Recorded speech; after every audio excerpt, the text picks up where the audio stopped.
1979 VB Commodore for sale. As you can see, full custom interior, airbrushing, a whole lot. So, twin adjustable bucket seats up the front, suede door cards, airbrushing, custom painted dash. In the back we've got polished roll cage. Got them pull noodled up, so at least they're a little bit legal, don't get a rust.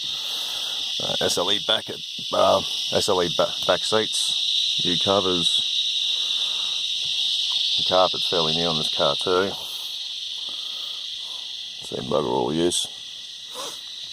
The only thing I can fault the inside of the car would be the roof lining, the suede roof lining. It started to sag there, as you can see. You could either re-pin that or just replace it. So we've got dual gauges. A little bit dirty at the moment, but dual gauges. So we've got digital senders on these two here. So we've got water temp and oil pressure, and then down here we've got the analog. So these are actually backfed into the motor.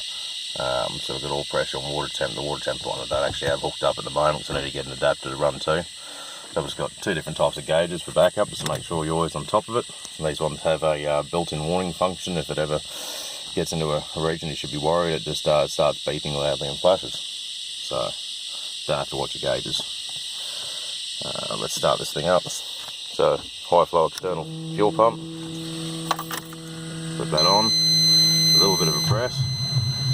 It's a bit flat because you've been sitting for a while. Just had the jump starter. Last time I drove it was a few months back. So there we go. There we go. Water temp, that'll never go over, say 85, 90. That's about the highest it gets, even on the highway in really, really bad slow traffic on a hot day. It will not overheat. Look at oil pressure. As you can see, she's really healthy. Motor's fairly fresh. Got a good sound system, so as you can see the head unit, got splits at the front, 6x9s on the rear, and a 12-inch sub and amp with a monoblock amp in the boot of the car. Show you the clutch is good. So clutch is in. First gear, the gearbox is probably 3 drives old now. Let the clutch out. There you go. Shifts nicely through all gears. Bring it reverse.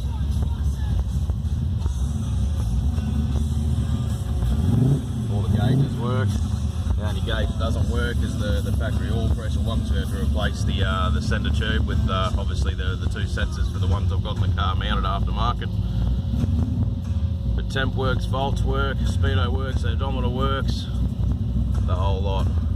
So she's only done 211 thou, the car itself, but the motor's fresh, and I'll show you a video of the motor shortly. But for now we'll just go for a quick cruise.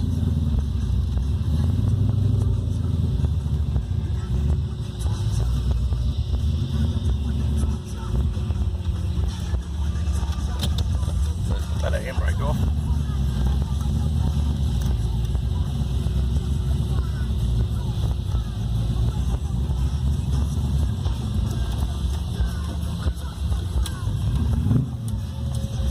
It's loud, but it's not abusive.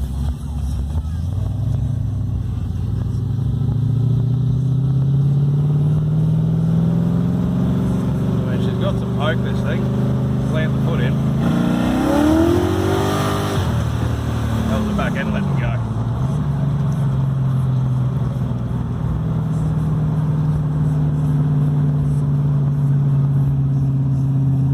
More pressure and water gauge.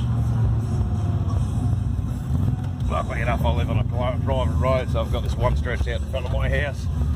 It was put in with the subdivision. So we're pretty lucky to have that as a play space.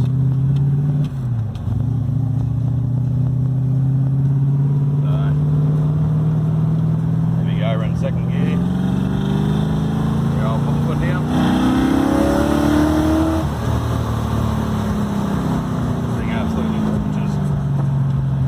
So we'll shift to third, fourth, the way she should. There's no knocks, no bumps. Nothing wrong with the way this car handles mechanically and drives. You can easily hop in and do a full day cruise and not worry about coming back home at the end. Which is pretty rare for a 1979 car. She's been built right, this thing.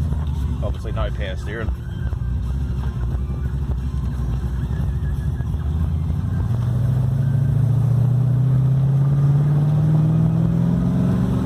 It's amazing when this thing breaks traction when you put the foot in. Good fun.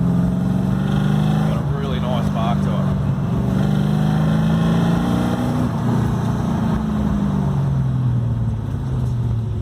We'll do a video of the outside of the car now, and engine bay and all that, I suppose.